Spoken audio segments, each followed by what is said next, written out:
Joan Halifax. How are you finding Wisdom 2.0? So I feel very lucky to be a close friend of Soren's, and I had the opportunity to be at the first one, the second one, and the third one. And I see the conference as a kind of homecoming that allows people who are both in the world of technology and social networks and the spiritual world to discover that we're sharing the same world. I think the conference is extraordinarily exciting because it's not dividing those worlds, but actually exploring the bridge between those worlds and how we're living at a time which is remarkable. No other time in human history has been characterized by such connectivity. And the connectivity is, global connectivity, as well as the chance, for example, of me to speak to you right now and to meet you through a medium that didn't exist 10 years ago, 15 years ago, 20 years ago. And, I'm avid of a place called Upaya Zen Center, and this is a very small number, but it's a significant number for us. We began posting podcasts, Dharma podcasts, years ago, and we passed our millionth download last weekend. And it's an extraordinary, for me, way for us to spread the Dharma, the teachings of the Buddha, but to do it in a frame of reference that's very postmodern. So I love my practice. I love my practice, which includes walking in the mountains and periods of sustained stillness and inwardness.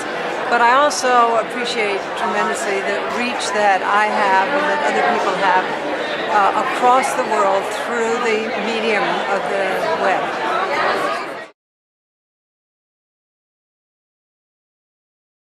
The thing that is remarkable about Buddhism is that it has absorbed and co-opted the essence of every culture in which it's found itself. And I think Buddhism is adapting the processes of social media very rapidly and using social media for the best. So I feel like the process that we engage in as practitioners, which is about developing wisdom and compassion, is something that also is reflected in the world of social media. And social media can be perverted, so can Buddhism. Anything can be perverted. But the exchange or the sort of cross-fertilization of these worlds is really critical at this time. How do we use social media as a way to really foster more awareness, more attentional balance, more affective balance, empathic resonance, more embodiment in the world today? How do we help foster social media in such a way that it enhances awareness and not stupidity? So I think the dialogue between our worlds is important to understand that actually we're basically saying the same thing. We're trying to deepen wisdom, and we're trying to deepen compassion.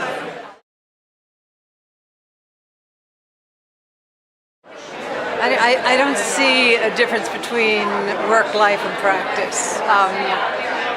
We in Zen, the emphasis, and we really explore this edge at Upaya Zen Center, is rolling everything into our practice. So if it's cutting the carrots, or uploading a podcast, or cleaning a room, or speaking as I'm speaking now, it's all in the continuum of practice. It's all in the process of how can I awaken and how can I foster the awakening of others. Thank you so much.